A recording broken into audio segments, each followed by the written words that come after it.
देखो बेटा, ये टॉपिक है हमारा, ये चैप्टर है प्रोबेबिलिटी। प्रोबेबिलिटी है क्या, समझो, पहले समझते हैं इसको हम लोग। बेटा ये एक, सबसे पहले तो मैं चैप्टर की वैल्यू बता दूं, 5-6 नंबर का आपको मिलेगा ही मिलेगा, और कोई ज्यादा ऐसा कुछ नहीं है।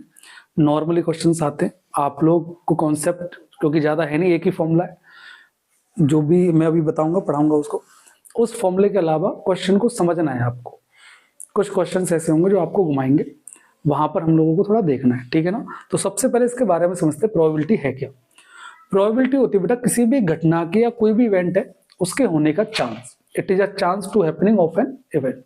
कोई भी इवेंट है उसके होने के कितने चांस हैं, उसी को हम लोग क्या बोलते हैं, प्रोबेबिलिटी। अच्छा, ये डिपेंड किस पे करता है सर, कोई भी चांस है वो डिपेंड किस पे करता है, डिपेंड करता है कि भाई नंबर ऑफ ऑप्शन कितने हैं आपके पास।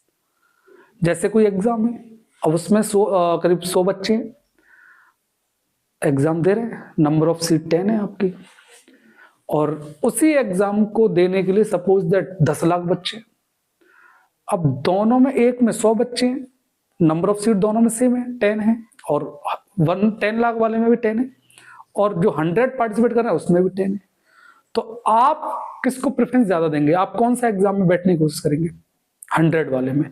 क्यों, उसमें चांस ज्यादा है, क्योंकि नंबर ऑफ ऑब्जर्वेशन कम है वहां पर, नंबर ऑफ एप्लीकेंट कम है वहां पर। समझ में आया कि नहीं है। 10 लाख वाले में भाई कोई भी नहीं आना चाहेगा, क्योंकि वहां आपके चांस कम है।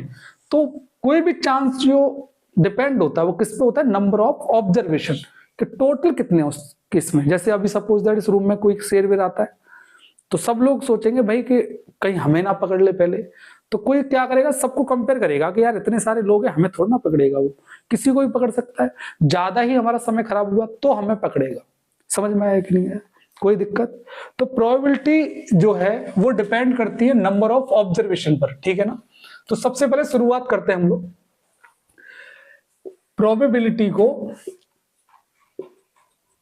रिप्रेजेंट किससे करते हैं बेटा, रिप्रेजेंट करते हैं probability of an event, P bracket में ई।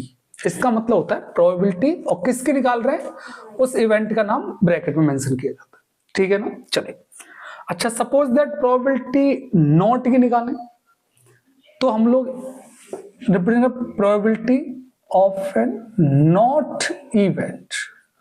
समझ में आया कि नहीं आया।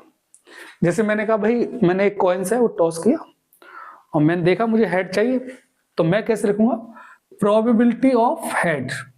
और सपोज दैट मुझे हेड नहीं चाहिए, तो प्रोबेबिलिटी मतलब मुझे नहीं बतानी है हेड ना आने की, तो प्रोबेबिलिटी ऑफ नॉट एच। समझ में आया कि नहीं आया, क्लियर है ना। चलो, तो ये सिंबल हो गया जो मैंने आपको बता दिया, सब लोग देखना ध्यान से। आप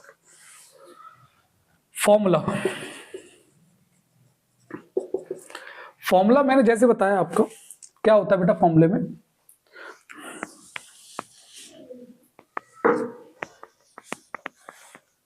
देखो फॉर्मूला होता है बेटा इसका, मैंने कहा कंपेयर करना होता है मुझे। किसको कंपेयर करना है, जो भी अपने फेवर, मतलब जो भी मैं चाहता हूं, तो मेरे फेवर का जो चाहिए मुझे उसके बारे में बताना है कि उसका चांस कितना है। उसको कंपेयर किससे करेंगे हम लोग, जितने भी ओवरऑल आउटकम्स होंगे। तो इसका मतलब है जिससे हम कंपेयर करते हैं, मैंने मैथमेटिक्स में परसेंटेज वगैरह कई सारे टॉपिक्स में पढ़ाया हुआ है कि उसकी वैल्यू हमेशा नीचे आती है। तो total number of outcomes, total number of outcomes, क्योंकि इससे कंपेयर करना है कि टोटल मेरे पास ऑप्शन कितने हैं, उसके बाद मेरे फेवर का कौन सा है। तो जो हमारा फेवरेबल आउटकम्स है वो हमेशा ऊपर मेंशन किया जाता है, तो ये हो जाएगा फेवरेबल आउटकम्स। ये समझ में आया कि नहीं आया। तो प्रोबेबिलिटी ऑफ एन इवेंट का फॉर्मूला आ गया favourable outcomes upon total number of outcome. Clear ना, सब लोग सुनो। नेक्स्ट पॉइंट, अब आता है second case, sure event. Sir sure event किसको बोलते हैं, मैंने श्योर इवेंट बोलते हैं बेटा जिसकी आने की संभावना 100% हो, मतलब जिसका 100% चांस हो, उसे बोलते हैं हम लोग श्योर इवेंट। तो सर इसको मतलब कैसे रिप्रेजेंट करते हैं, कोई रिप्रेजेंटेशन नहीं है, उसको एक चांस को हम लोग नाम दे दिया, श्योर इवेंट दे दिया। उसकी वैल्यू हमेशा क्या होगी वो सुन लो सब लोग ध्यान से। सपोज दैट मैंने कोई कॉइन जो है टॉस किया और मैंने कहा भाई मैं पहले बैटिंग करूंगा, तो किसी ने कहा मैं भाई कॉइन टॉस कर रहा हूं, तो मैंने कर लो आप। अगर हेड आता है तो भी मैं पहले बैटिंग करूंगा और टेल आता है तो भी मैं पहले बैटिंग करूंगा। मैंने कहा हेड और टेल मेरे, बाकी कुछ भी आता है वो तुम खेल लेना। तो कभी भी अगर मैं कॉइन्स को टॉस करता हूं तो या तो हेड ही आएगा या टेल आएगा, और दोनों केस में कौन खेलूंगा, मैं ही खेलूंगा। तो मेरे पास टोटल नंबर ऑफ आउटकम्स कितने हैं, 2 है, और फेवरेबल आउटकम्स भी कितने हैं, 2 है, क्योंकि हेड भी मेरा और टेल भी मेरा। तो फेवरेबल आउटकम्स हो गया और टोटल आउटकम्स भी हेड और टेल, तो ये भी 2 है और ये भी 2 है। तो 2/2 कितना हो गया बेटा, 1। इसका मतलब श्योर इवेंट की वैल्यू हमेशा क्या होगी बेटा, 1 होगी। समझ में आया कि नहीं आया? ठीक है, तो इसका मतलब ये है कि सर 100% से ऊपर परसेंट तो कोई होती नहीं है। तो मैंने कहा बिल्कुल सही है। तो इसका मतलब प्रोबेबिलिटी की मैक्सिमम वैल्यू 1 आएगी क्या? मैंने कहा हाँ बेटा बिल्कुल। कभी भी प्रोबेबिलिटी की आप वैल्यू फाइंड करते हो तो हमेशा मैक्सिमम से मैक्सिमम वैल्यू 1 ही मिलेगी आपको, इससे ऊपर वैल्यू आपको नहीं मिलेगी। अगर वैल्यू आती है तो 1 से बिलो आएगी, अगर कोई वैल्यू 1 से ऊपर है तो इसका मतलब आंसर आप गलत कर रहे हो। समझ में आया कि नहीं है? कभी भी आप प्रोबेबिलिटी की वैल्यू 1.2, 2, 3, 4 इस तरीके से नहीं देख पाओगे, 1 या 1 से बिलो देखोगे। चलिए नेक्स्ट बेटा देखते हैं, इम्पॉसिबल इवेंट। इम्पॉसिबल इवेंट, सब लोग ध्यान से सुनना। इम्पॉसिबल इवेंट क्या होता है? जिसका होने का चांस 0% हो। कितना चांस हो बेटा? 0%। जैसे अब पहले मेरे खेलने के चांस 100% है, बेचारा कोई सेकंड पर्सन पे कोई बंदा है, उसके पहले खेलने के चांस क्या है? 0 है, क्योंकि हेड आएगा तो भी मैं खेलूंगा और टेल आएगा तो भी मैं खेलूंगा। तो दूसरा वाला तो नहीं खेल पाएगा ना, क्यों?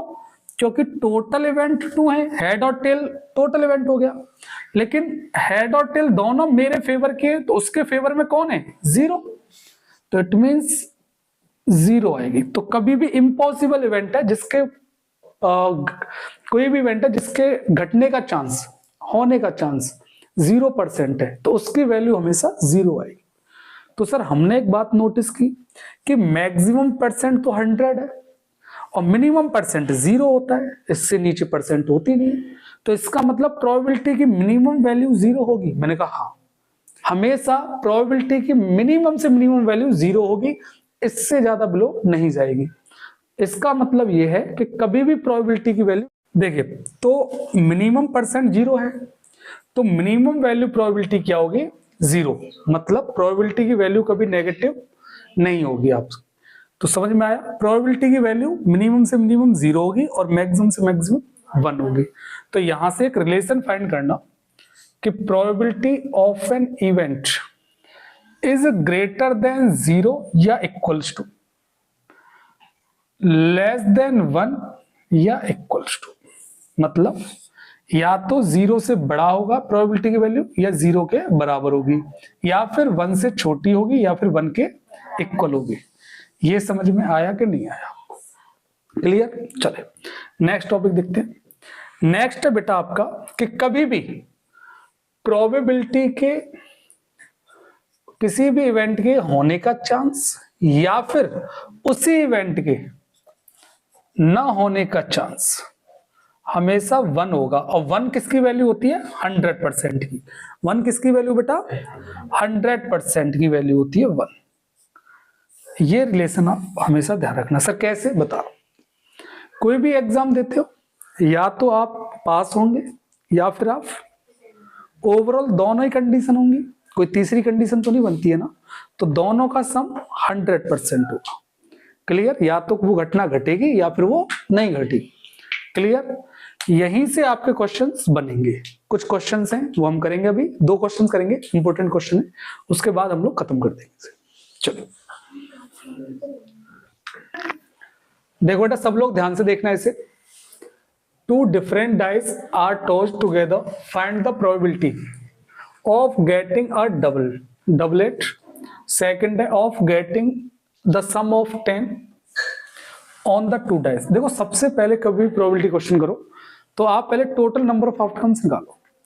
तो टोटल नंबर ऑफ आउटकम्स देखो बनेंगे कितने, D1 और D2, D1 और D2। सपोज दैट यहाँ 1 1 1 1 1 और 1 1 2 3 4 5 6 6 ही होते। तो 1 2 3 4 5 6, ये तो बेटा एक का बनाया अभी। ऐसे 1 1 के साथ अब क्या आएगा 2, तो 1 2 3 4 5 6,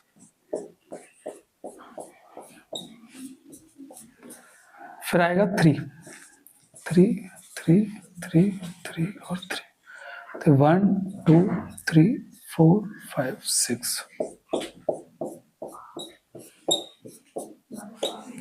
ऐसे 4 4 4 4 4 वही 4, तो 1 2 3 4 5 6,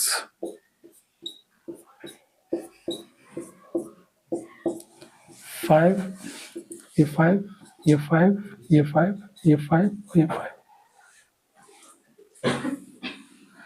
1 2 3 4 5 6,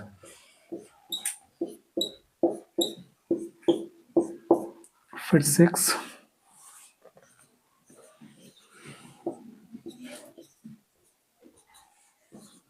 ध्यान से सुनना सब लोग। पहले प्रोबेबिलिटी है गेटिंग अ डबलेट, मतलब दोनों में सेम आई, डबल आई, क्लियर ना। तो डबलेट मतलब सेम आ रहा है, सेम में कौन सा है, तो 1 है, क्लियर ना, मतलब दोनों में सेम क्वांटिटी यूज हो रहा है। 2 3 4 5 6, कितने फेवरेबल आउटकम्स हैं बेटा, 6।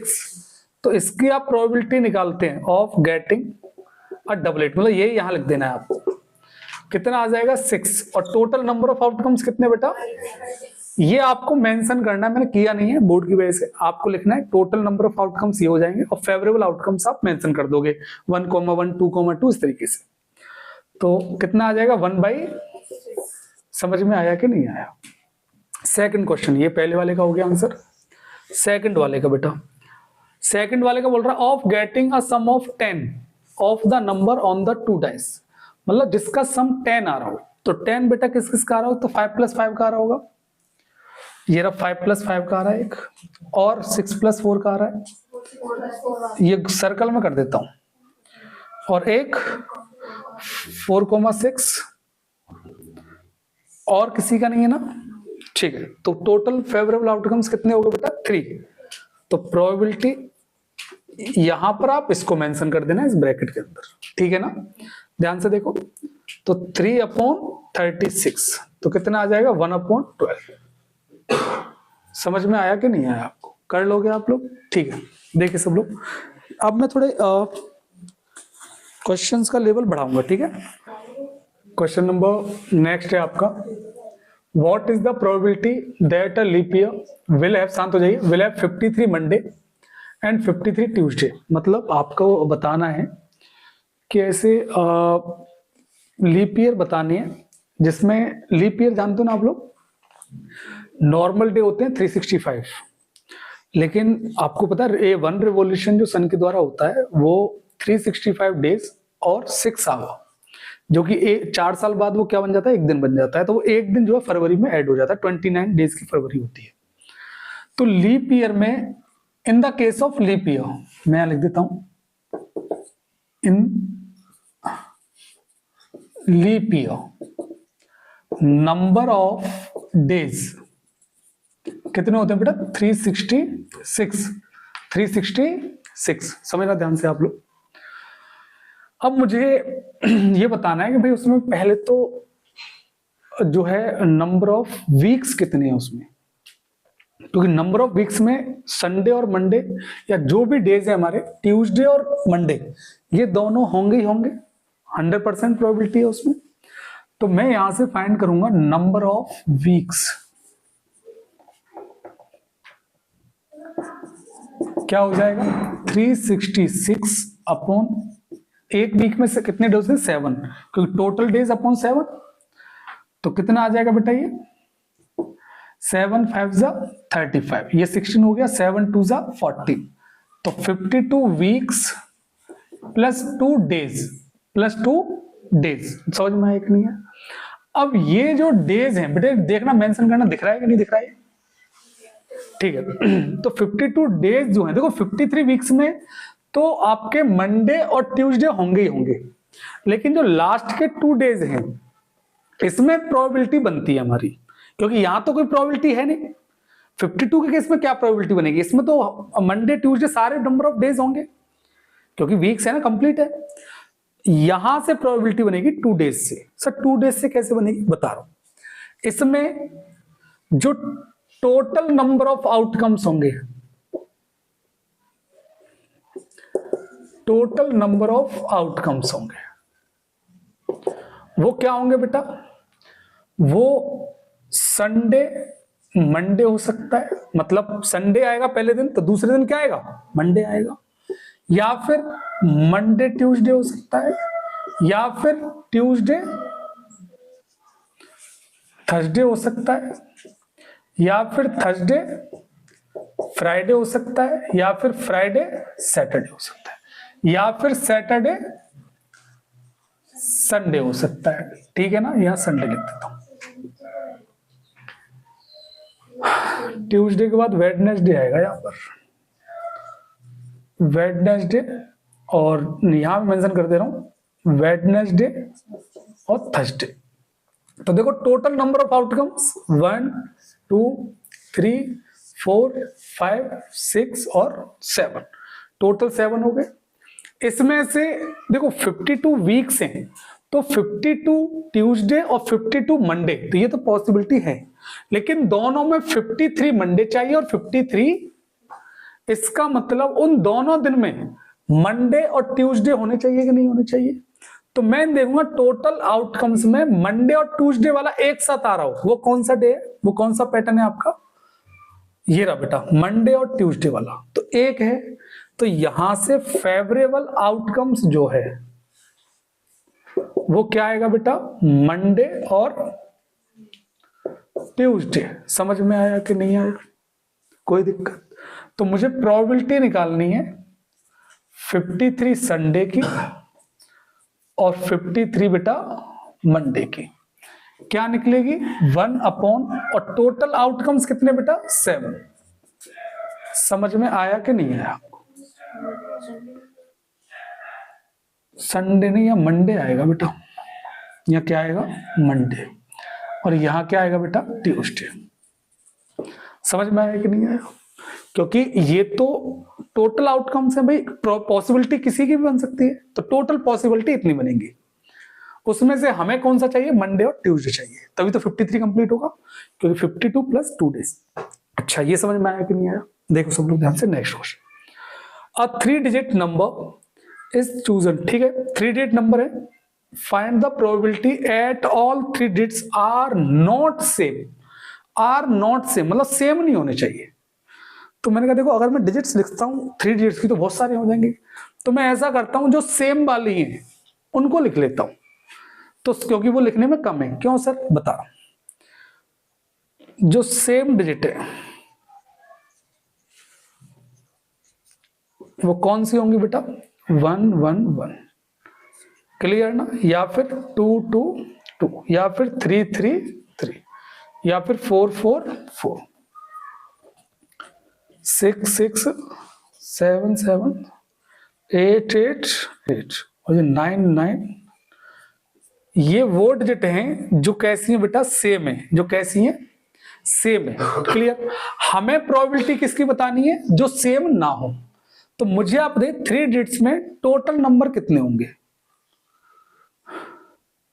देखो 1 से स्टार्ट करो आप, 101 से लेके और 999 तक क्लियर हो गया, तो 999 क्लियर हो गया, उसमें 100 और आ जाएगा, तो कितना हो जाएगा टोटल? 1000।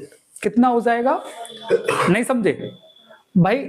इधर देखो 111 से स्टार्ट हो रहा है, और 999 पर खत्म हो रहा है, जिसमें अभी 100 इंक्लूड नहीं किया, 100 में भी 3 डिजिट आती है। तो टोटल नंबर कितने हो जाएंगे, 1 2 3 4 5 6 ऐसे काउंट करके चलो तो 999 हो जाएगा।